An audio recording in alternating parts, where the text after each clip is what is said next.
रमता राम जपो रे प्राणी, अब तो सुन ले राम कहानी।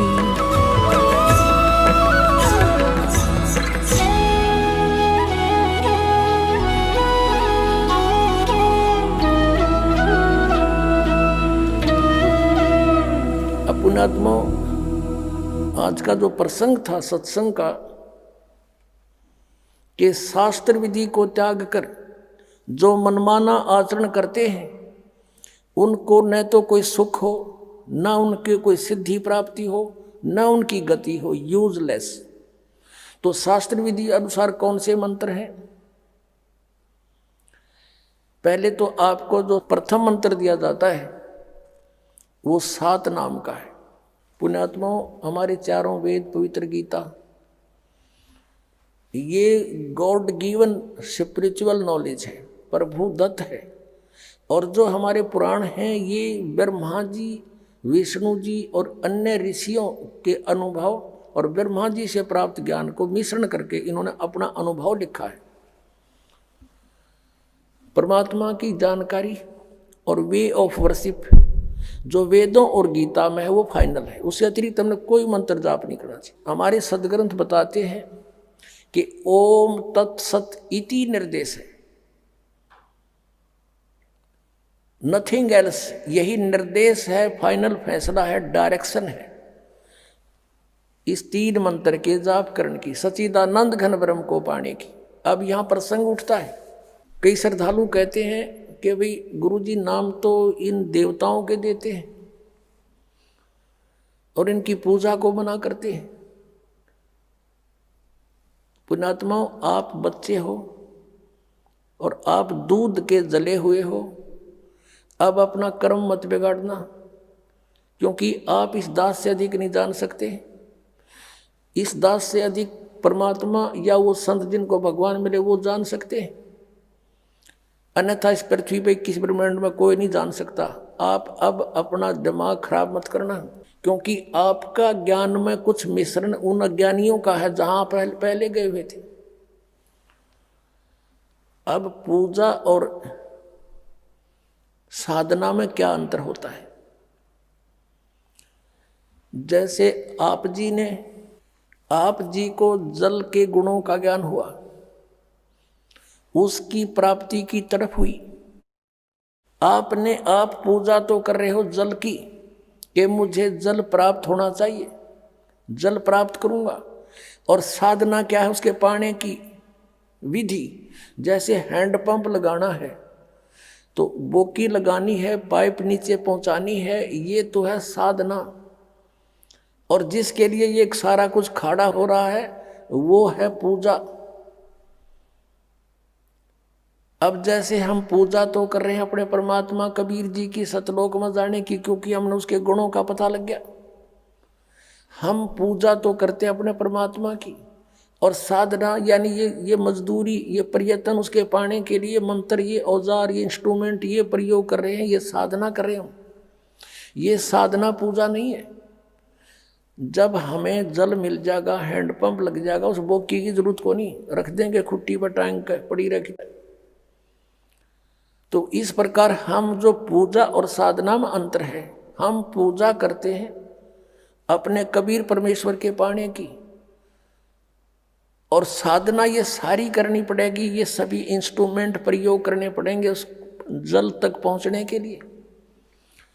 अब जैसे कोई सह परिवार है, ज्वाइंट फैमिली है, उसमें एक पति भर्ता बेटी अपने पति के साथ रह रही है, जेठ भी है, देवर भी, देवरानी भी, जेठानी, ननद और सास ससुर भी है। अब अच्छी लड़की जो होती है वो सबका यथोचित आदर करती है, सबसे प्यार से बोलती है, जेठ से, जेठानी से, भाई, देवर, देवरानी से, आने वाले अतिथि से।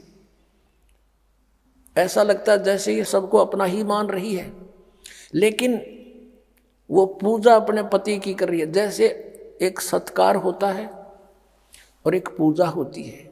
सत्कार यानी आदर होता है और एक पूजा होती है।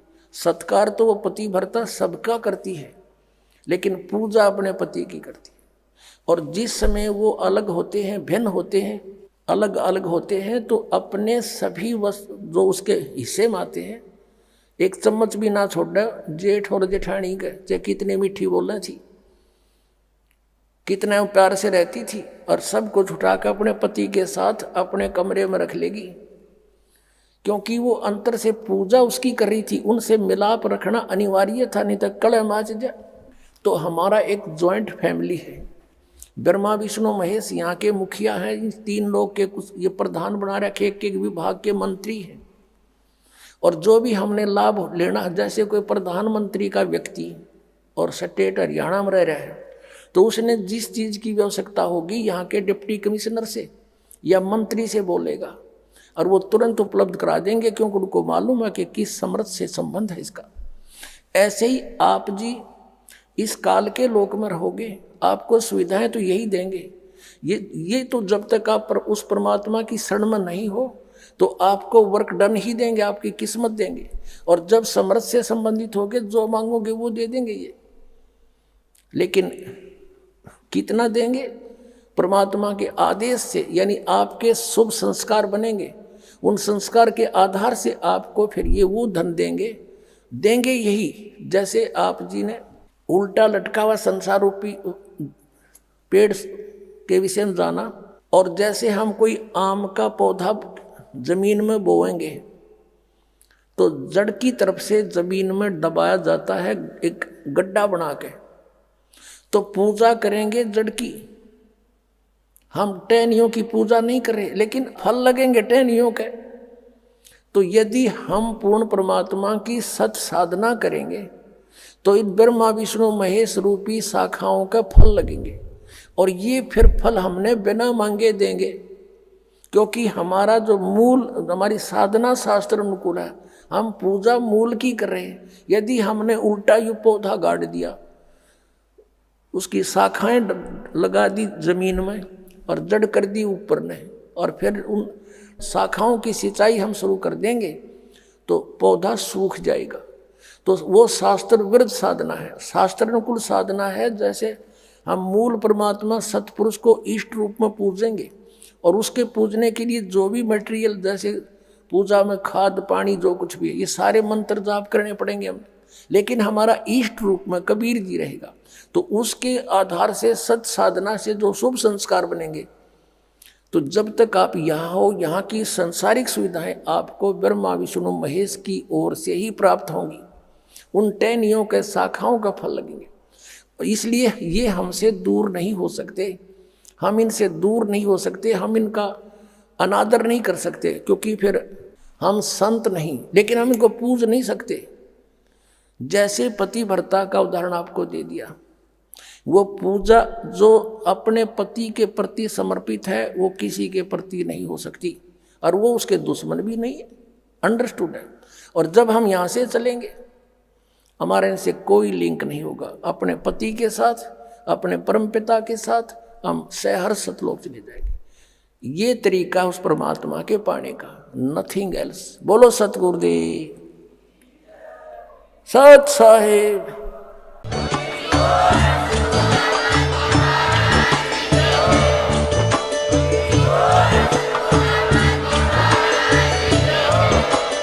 आप सुन रहे थे जगत गुरु तत्वदर्शी संत रामपाल जी महाराज जी के मंगल प्रवचन। अधिक जानकारी के लिए विजिट कीजिए हमारी वेबसाइट www.jagatgururampalji.org। संत रामपाल जी महाराज जी के शुभ आशीर्वाद से पूरे विश्व भर में 500 से भी ज्यादा नाम दीक्षा केंद्र हैं, जिन पर संत रामपाल जी महाराज जी द्वारा ऑनलाइन निशुल्क नाम दीक्षा दी जा रही है। अपने नजदीकी नाम दीक्षा केंद्र का पता करने के लिए संपर्क करें 8222880541।